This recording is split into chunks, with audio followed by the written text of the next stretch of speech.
नमस्कार बच्चों, कैसे हैं जी आप सभी लोग। मुझे उम्मीद है कि आप लोग अच्छे होंगे। तो आज की इस वीडियो में हम लोग देखने वाले हैं क्लास 10th इंग्लिश का लेसन 1.4 का इंग्लिश वर्कशॉप। ठीक है, और आप लोग को बता दूं कि वार्मिंग अप और जो आपका मार्जिन के क्वेश्चंस है ना बच्चों, वो मैंने ऑलरेडी पिछले वीडियो में सिखाया है। तो अगर आप लोगों ने पिछला वीडियो नहीं देखा है तो आप लोग देख लीजिएगा, उसका लिंक आपको डिस्क्रिप्शन में मिल जाएगा। ठीक है बच्चों, तो चलिए फिर स्टार्ट करते हैं। इंग्लिश वर्कशॉप में सबसे पहला क्वेश्चन है, complete the following web with the words associated with the text and the given title. ठीक है, तो मैंने यहाँ पे ऑलरेडी ये पूरा कंप्लीट कर लिया है, लेकिन अगर आप लोग क्वेश्चन देखना चाहते हैं then you can refer your text book, यानी कि आप अपनी टेक्स्ट बुक देख सकते हो, वहाँ पे आपको दिखेगा ये पूरा चार्ट। ओके, तो देख लीजिए, हमने ये कंप्लीट कर लिया है। कॉम्पोनेंट्स ऑफ सक्सेस, सक्सेस के कौन कौन से कॉम्पोनेंट्स हैं तो देख लो बच्चों। आइडेंटिफाइंग एरिया है ना, आपको पता होना चाहिए। Time bound, realistic, building expertise and achievable, tracking progress, measurable, specific. ठीक है, तो आप लोग इसको देख सकते हो।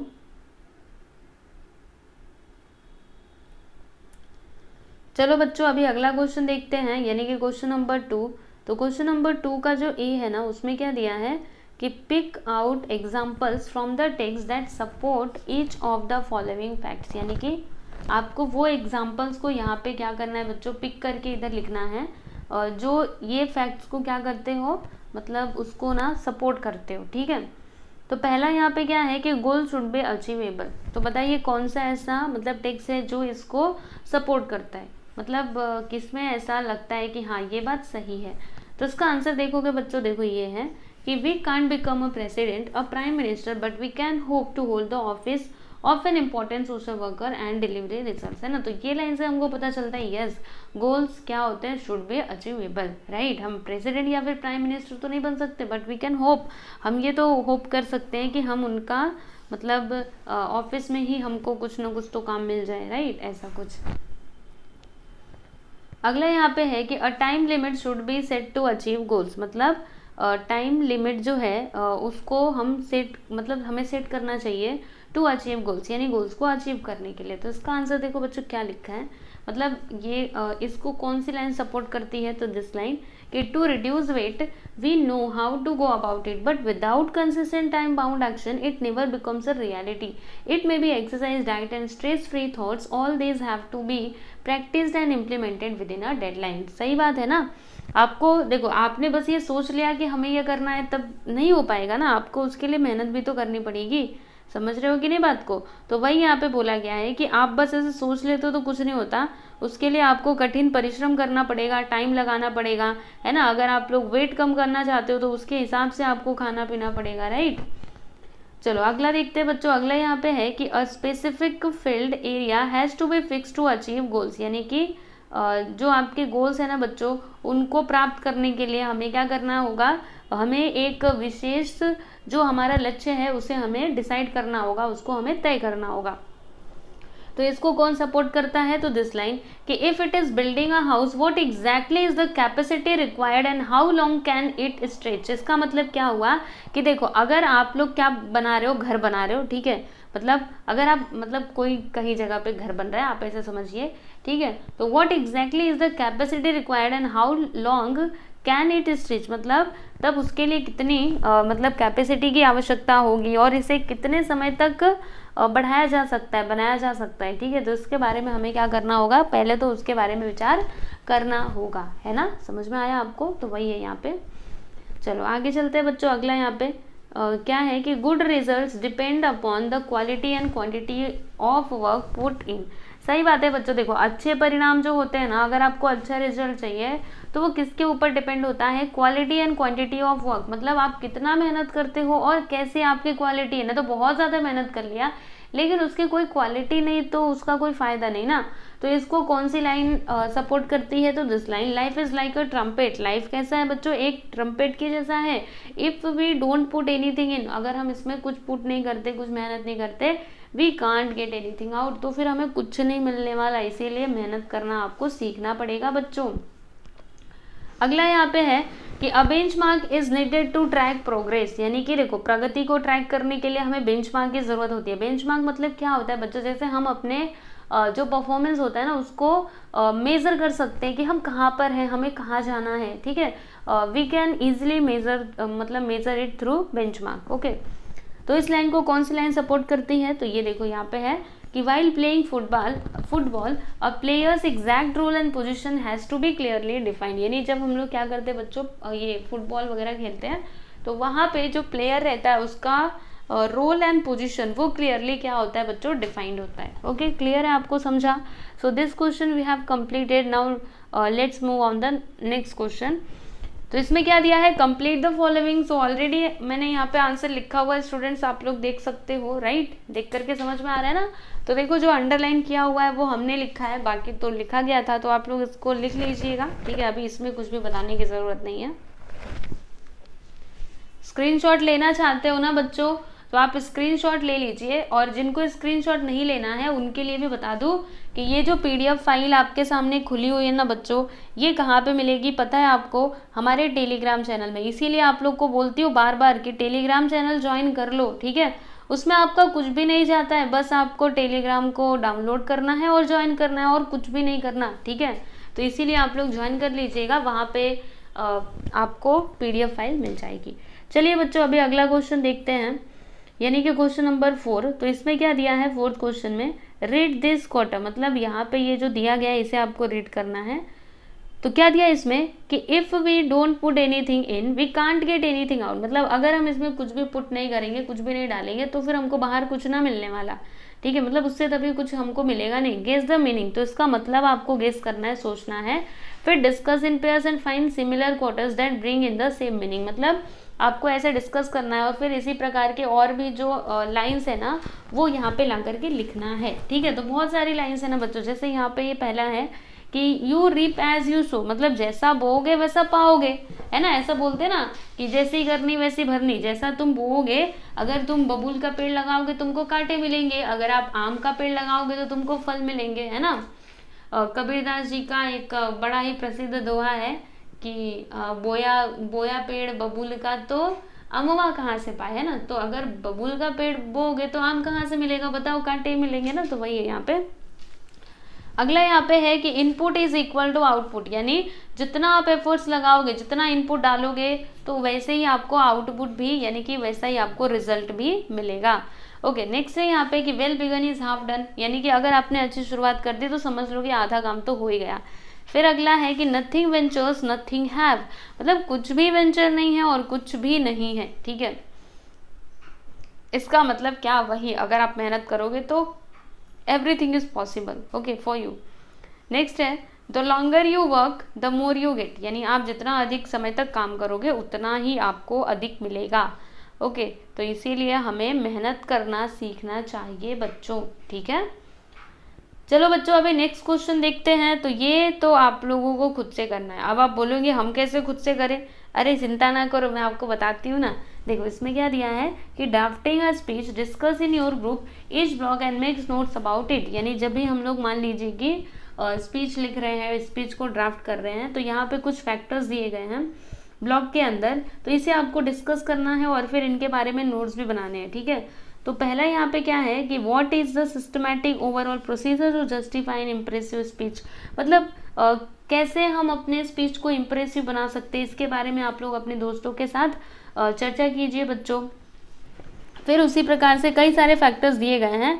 अगर आप स्पीच ड्राफ्ट करने जा रहे हो देन आपको ये सारे फैक्टर्स के बारे में सोचना पड़ेगा। ओके, नेक्स्ट यहाँ पे है कि what should be the size length of the speech, है ना? स्पीच जो है आपका ज़्यादा बड़ा भी नहीं होना चाहिए और ज़्यादा छोटा भी नहीं होना चाहिए, ऐसा हो कि लोग बोर ना हुए और कम समय में ही आप ज़्यादा से ज़्यादा बातें बोल दें।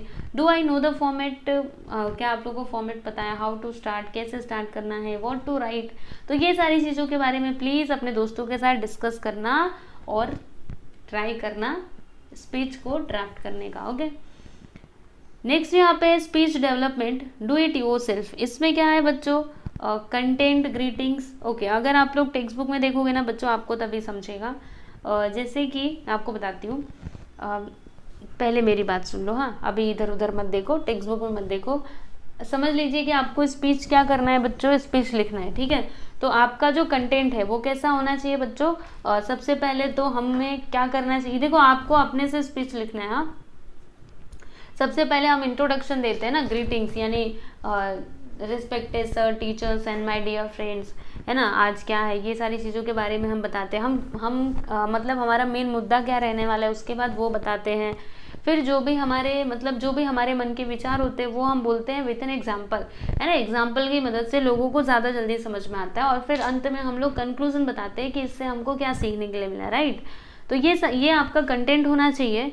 एंड स्पीकिंग प्रेजेंटेशन कैसा होना चाहिए बच्चों, वर्बल क्लैरिटी, मतलब क्लैरिटी होनी चाहिए ना। आप कुछ भी बोलोगे ऐसे अकड़म बकड़म तो कुछ नहीं समझेगा ना। Pronunciation of words should be proper and voice modulation and projection, right. Presentation speaking style, तो मैनरिज्म होनी चाहिए। ऐसे नहीं कि आप कैसे भी आड़ा टेढ़ा जा करके खड़े हो जाओगे और स्पीच बोलने लगोगे, ऐसा नहीं होना चाहिए, ठीक है। आप थोड़े मैनर होने चाहिए और तब आपको जाना चाहिए अच्छे से, अच्छे कपड़े भी पहन करके जाना चाहिए, है ना। ऑडियंस आई कांटेक्ट भी आपका होना चाहिए। उनकी आंखों में आंखें डाल करके बात करो। आंखों में आंखें डाल करके मतलब क्या, उनको देख करके, ऐसे सिर झुका के या फिर ऊपर देख करके आपको नहीं बोलना चाहिए, ठीक है। Ability to keep the audience engage, मतलब जो ऑडियंस है उनको इंगेज करके रखो, क्योंकि थोड़ा भी आप इधर उधर हुए तो लोग अपने में ही बातें करने लगेंगे, फिर आपकी कोई बात नहीं सुनेगा, ठीक है। एंड कॉन्फिडेंस भी होना चाहिए, है ना। कई लोग होते हैं ना स्टेज पे जाते ही वो बहुत ज़्यादा नर्वस हो जाते हैं और उनकी जो आवाज़ है ना वो कांपने लगती है, ठीक है। ऐसा सभी के साथ होता है, मुझे पता है, आई नो वेरी वेल, ठीक है। मैंने कई बच्चों को देखा है, वो उन्होंने पूरी स्पीच याद की रहती है, मैंने देखा है खुद ने, ठीक है। तो क्या होता है, वो बहुत अच्छे से एकदम मस्त जाते हैं, लेकिन स्टेज पे जाते ही पता नहीं उनको क्या हो जाता है, वो आधे स्पीच ही भूल जाते हैं, ठीक है। तो उसके लिए आपको प्रैक्टिस करनी चाहिए, समझे। फिर यहाँ पे यूजफुल फ्रेजेस एंड वोकाबुलरी, जो भी आप फ्रेजेस और वोकाबुलरी का यूज़ कर रहे हो वो यूजफुल होना चाहिए, समझा। तो ये सारा स्पीच के बारे में आपको पूरी अच्छे से नॉलेज दी गई है कि स्पीच आपको कैसे बताना चाहिए, ठीक है। समझा बच्चों आपको स्पीच कैसे लिखने का। तो कंटेंट, स्पीकिंग, प्रेजेंटेशन, ये सब कुछ अच्छा होना चाहिए आपका। चलो बच्चों अगला क्वेश्चन देखते हैं। अगला यहाँ पे है कि dos and don'ts for delivering a speech at some more points, यानी कि मतलब स्पीच डिलीवर करते टाइम पे आपको क्या करना चाहिए, क्या नहीं करना चाहिए। डूज यानी क्या करना चाहिए, डोंट्स यानी क्या नहीं करना चाहिए, ठीक है। तो पहला तो देखो, डूज में टॉक स्लोली, धीरे धीरे बात करो भाई, एकदम तेजी से सुपर फास्ट ट्रेन के जैसा मत भागो, नहीं तो लोगों को कुछ समझेगा ही नहीं। फिर एम्फेसाइज कीवर्ड्स, जो भी कीवर्ड्स हैं उनको बताओ। स्ट्रेस योर पॉइंट्स फॉर्मली, मतलब जो भी आपके पॉइंट्स हैं उनको अच्छे से थोड़ा एक्सप्लेन करो। स्पीक लाउडली एंड क्लियरली, अच्छे से बोलो भाई ताकि सब लोग सुने। फिर यूज़ मीनिंगफुल क्वालिटी लैंग्वेज, ठीक है, मीनिंगफुल आपका लैंग्वेज होना चाहिए, ऐसे कुछ भी मत बोलो, ठीक है। Use simple but effective language, आपकी लैंग्वेज तो सिंपल होनी चाहिए लेकिन वो इफेक्टिव होनी चाहिए बच्चों, जो लोगों के ऊपर अपना प्रभाव डाल सके, ठीक है। अब क्या क्या नहीं करना चाहिए, तो डोंट मम्मल, मतलब ऐसे कुछ भी मुंह में ही मत बोलो भाई, थोड़ा साफ साफ बोलो ताकि लोग सुने। फिर don't look up and down, ऊपर और नीचे तो बिल्कुल भी मत देखो, ठीक है। डोंट फॉरगेट इंपॉर्टेंट पॉइंट्स तो बिल्कुल भी भूलना नहीं है। डोंट यूज एक्सेसिव जेस्टर्स, मतलब बहुत ज़्यादा आप ये जेस्टर्स का यूज़ मत करो, इधर उधर हिलना डुलना, okay, don't do like that. फिर डोंट फील नर्वस और एम्ब्रास वाइल गिविंग स्पीच, यानी कि जब भी आप स्पीच दे रहे हो बच्चों तो उस टाइम पे आपको डरना बिल्कुल भी नहीं है, नर्वस बिल्कुल भी नहीं होना है। And don't drift away from your topic. अब देखो ड्रिफ्ट अवे मतलब क्या, जैसे कि बातों बातों में हम अपने टॉपिक से ही फिसल जाते हैं, तो वैसे आपको फिसलना नहीं है बच्चों, आपको अपने पॉइंट को ध्यान में रख करके ही बातें करनी है, समझा। हाँ, तो ये था बच्चों इसका आंसर। आई होप कि आप लोगों को समझा रहेगा। तो चलो देख लो इसको अच्छे से, ये टेबल कंप्लीट कर लेना। हाँ, उसके बाद अभी हम लोग अगला क्वेश्चन देखेंगे बच्चों, क्वेश्चन नंबर 8, ठीक है। चलो क्वेश्चन नंबर 8 देखते हैं। क्या दिया इसमें कि you are going to participate in an inter school elocution competition, यानी कि आप जो है ना बच्चों क्या करने जा रहे हैं, एक इंटर स्कूल यानी क्या, जैसे दो स्कूल, मतलब देखो इंटर स्कूल यानी क्या, खुद के स्कूल का कंपटीशन, लेकिन अगर इंटर स्कूल है मतलब क्या, स्कूल के बीच में जो कंपटीशन होने वाला है ना बच्चों, इलोक्यूशन यानी भाषण वाली, स्पीच वाली जो प्रतियोगिता होने वाली है उसमें आप जा रहे हो भाग लेने, ठीक है। The subject given to you is how to achieve success in life, और आपको सब्जेक्ट क्या दिया गया है बच्चों कि अपनी लाइफ में सक्सेस को कैसे अचीव किया जाए, हासिल किया जाए, ठीक है। तो draft a speech to present it in a competition. तो अभी आपको क्या करना है बच्चों, स्पीच मतलब लिखना है कि आप उसमें क्या क्या बोलोगे, कैसे बोलोगे, ठीक है। तो इसका आंसर मैं आपको दिखाऊं बच्चों, देख करके बिल्कुल भी डरना मत, मैं पहले ही बता दे रही हूँ। आपको पूरा उतना याद करने की ज़रूरत नहीं है, बस आपको वो समझने की आवश्यकता है। समझ गए तो बस आपका काम हो जाएगा। चलिए फाइनली स्पीच दिखा देती हूँ मैं आप लोगों को। काफ़ी बड़ा है पर हाँ ये देखो, इतना इतना छोटा नहीं है। और दिखाओ, ये देखो, ये पूरा ये पेज भर के, पहले ये फिर ये। तो आप क्या करना चाहते हो, स्क्रीनशॉट लेना है, लिखना है तो देख लो भाई अपने हिसाब से। चलो स्क्रीनशॉट लेना है तो ले लो। देखो सबसे पहले ग्रीटिंग्स दी गई है, honourable chairperson, respected headmaster, teachers and my dear friends. समझा, तो ये ग्रीटिंग हो गया। फिर हम क्या बताने वाले हैं तो वो हमने लिखा है, समझे। चलो स्क्रीनशॉट लेना है तो ले लो बच्चों, अभी बहुत बड़ा है तो आप लोग पढ़ लीजिएगा, आपको समझेगा, बहुत ही आसान लैंग्वेज में है, ठीक है ना। चलो अभी अगला देखते हैं बच्चों, अगले पेज पे। हाँ ये पूरा पेज भर के है तो मैं आपको हाफ हाफ करके दिखाऊंगी। पहले चलो इतना देख लो।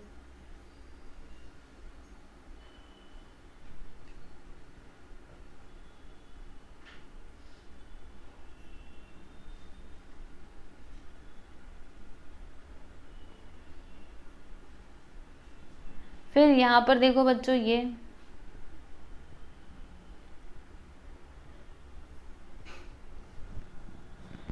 फिर यहाँ पे अगला ये देखो,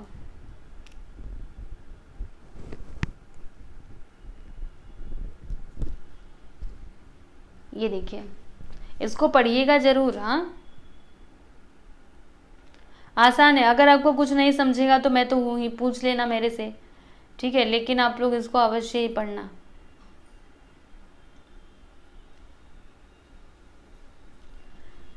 चलो बच्चों अभी अगला क्वेश्चन देखते हैं, ये हम कहाँ पे आ गए। यस, क्या है, प्रोजेक्ट वर्क। अब इसमें क्या दिया गया है कि your goal this year is to successfully pass from secondary school, so let us be smart and note down the following. अच्छा क्या करना है बच्चों, देखो जैसे कि अभी आप 10th में हो, राइट। तो आपका मेन जो गोल है वो क्या है, सबको 10th में अच्छे नंबर चाहिए, राइट, सही है ना। जो भी 10th के बच्चे होते हैं वो सोचते हैं हम बहुत अच्छे नंबर ला करके आराम से हम 11वीं कक्षा में पहुंच जाए। तो आपका भी गोल यही होना चाहिए। तो यहाँ पे कुछ पॉइंट्स दिए गए जिसे आपको नोट करना है, डिस्कस करो, ठीक है। तो ये भी आपको खुद से ही करना है बच्चों, क्योंकि ये डिस्कस करना है, नोट डाउन करना है, ये सारे ओपन एंडेड क्वेश्चन है, तो उसका आंसर आपको ही देना चाहिए, ठीक है। तो यहाँ पे देखो पॉइंट्स क्या क्या है बच्चों। स्पेसिफिक एरिया, मतलब किसमें आपको कौन से सब्जेक्ट में ज़्यादा ध्यान देना है, कितना कितना पढ़ना है, ठीक है। मेजरेबल यानी कंपेयर करो अपने स्कोर को कि मेरे को फर्स्ट यूनिट टेस्ट में कितने नंबर आए, सेकेंड सेमेस्टर में कितने नंबर आए, ठीक है, इस प्रकार से। अचीवेबल गोल, आपको आपका टारगेट एक सेट होना चाहिए, मुझे 95 लाना है, 90 लाना है, कितना लाना है, ठीक है। रियलिस्टिक अप्रोच, और आप एक्चुअल में क्या कर रहे हो कि नहीं, ठीक है, तो वो भी यहाँ पे मैटर करता है। एंड टाइम बाउंड एक्शन, यानी आपके पास टाइम कितना है, टाइम के हिसाब से आपको पढ़ाई करनी है, ना कि ऐसे ही कुछ भी बस पढ़ते जाओ, टाइम का कुछ अता पता नहीं, तो ऐसे आपको नहीं करना है, ठीक है। चलो बच्चों अभी आगे चलते हैं। तो यहाँ से स्टार्ट हो गया है बच्चों ग्रामर का पार्ट। तो मैं आप लोग को बता देना चाहती हूँ बच्चों, प्लीज़ आप लोग ग्रामर भी प्रिपेयर कर लीजिएगा एग्ज़ाम के लिए, because this is also very important, ठीक है। तो ग्रामर भी आपको पता होना चाहिए। तो इसमें बच्चों जेरंड की बात की गई है, तो मैंने तो यहाँ पे क्वेश्चन के डायरेक्टली आंसर लिखे हैं, अभी आपको टेक्स्ट बुक में देख लीजिएगा इसके क्वेश्चंस को। तो पहला क्या था कि rewrite the above sentences using other appropriate gerunds in place of the given here. देखो बच्चों अगर आप अपनी टेक्स्ट बुक में देखोगे ना, तो वहाँ पे कुछ सेंटेंसेस दिए गए हैं, उसमें जेरंड का यूज़ किया गया है। तो अभी यहाँ पे क्वेश्चन क्या है कि वो सेंटेंसेस को ही आपको लिखना है, लेकिन दूसरे जेरंड का यूज़ करके, ठीक है। तो मैंने यहाँ पर वही सारे सेंटेंसेस लिखे हैं बट दूसरे जेरंड का यूज़ किया है। जैसे यहाँ पे देखो उधर उसमें कुछ और था, अगर आप अपनी टेक्स्ट बुक खोलोगे ना बच्चों तो आपको पता चलेगा, ठीक है। वहाँ पे ना क्या था, मैं आपको बताऊँ क्या, हाँ वहाँ पे देखो गार्डनिंग था तो मैंने इधर पेंटिंग लिखा है। फिर आपके टेक्स्ट बुक में कुकिंग था तो मैंने यहाँ पे बैंकिंग लिखा है, समझ रहे हो कि नहीं। तो इस प्रकार से चेंज करके लिखा है। चलो आगे चलते बच्चों, इन्फिनेटिव्स, राइट। तो अभी इसके रिलेटेड भी आपकी टेक्स्ट बुक में दिया गया, तो आप लोग देख लेना। मैंने तो यहाँ पे डायरेक्टली आंसर लिखा है, तो आप लोग भी स्क्रीनशॉट ले लो और क्वेश्चन तो आपको टेक्स्ट बुक में मिल ही जाएगा।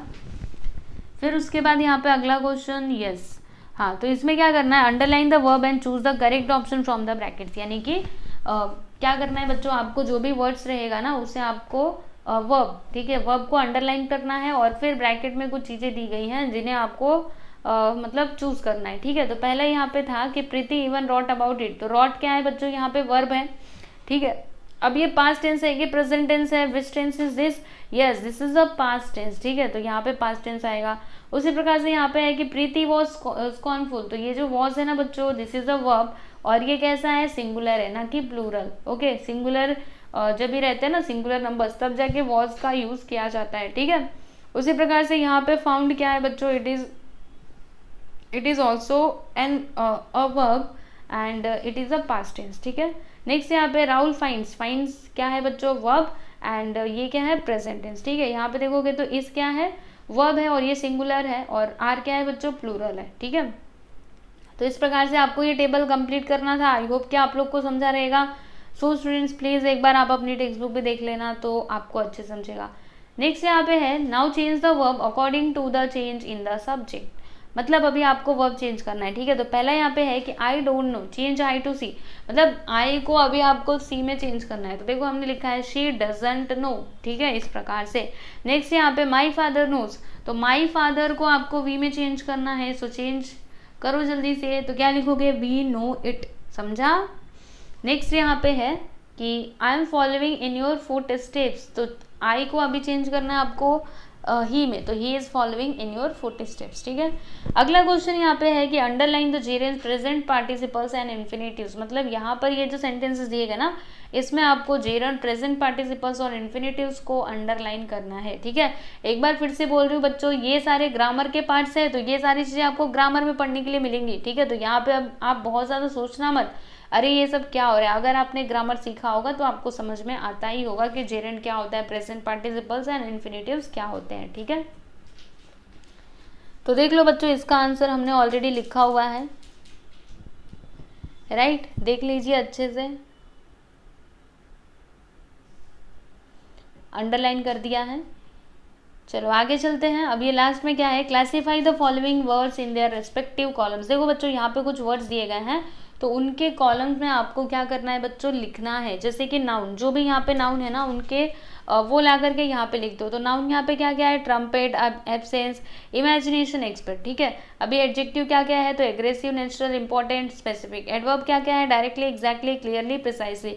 वर्ब है टैकल, एग्जीक्यूट, अचीव, क्रिएट, ठीक है। प्रोनाउन क्या है, we, it. Preposition of, if, from. Conjunction है एंड, बट, एंड इंटरजेक्शन है ओ, ठीक है। तो ये सब कुछ है बच्चों, ओके, क्लियर, समझा। तो फाइनली यहाँ पे मुझे लगता है ख़त्म हो गया आपका ये लेसन। यस बच्चों, आपका ये जो लेसन है ना, ये कंप्लीट हो गया। मैंने वार्मिंग अप भी कराया था पिछले वीडियो में, और इंग्लिश वर्कशॉप यहाँ पे करवा दिया। इस प्रकार से आपका ये जो लेसन है ना बच्चों, ये हो चुका है कंप्लीट।